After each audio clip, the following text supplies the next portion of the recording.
Sports മോഡിൽ കാല് കൊടുത്താൽ പറന്നു പോകുന്ന ഈ വണ്ടി ഏതാണെന്ന് ഒട്ടുമിക്ക കാർ എന്തൂസിയാസ്റ്റുകൾക്കും ഇപ്പോൾ മനസ്സിലായി കാണും.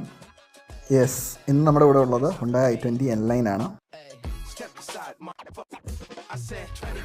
ഈ വണ്ടിയുടെ ടച്ച് ആൻഡ് ഫീൽ പോയിന്റ്സ് എല്ലാം ഹൈ ക്വാളിറ്റിയാണ്, എക്സെപ്റ്റ് ഡോർ പാഡ്സ്.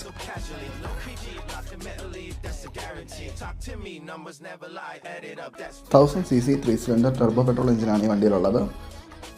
നമ്മൾ ഇന്ന് ഓടിക്കുന്നത് 7 സ്പീഡ് DCT ഗിയർ ബോക്സ് ഉള്ള വേരിയൻ്റ് ആണ്. സ്പോർട്സ്, നോർമൽ, എക്കോ എന്ന 3 മോഡുകളാണ് ഈ വണ്ടിക്ക് വരുന്നത്. ഇപ്പോൾ മാർക്കറ്റിൽ അവൈലബിൾ ആയിട്ടുള്ള ഫാമിലി കാർ വിത്ത് സ്പോർട്ടി ഇൻറ്റൻഷൻസ് ഇത് മാത്രമാണ്.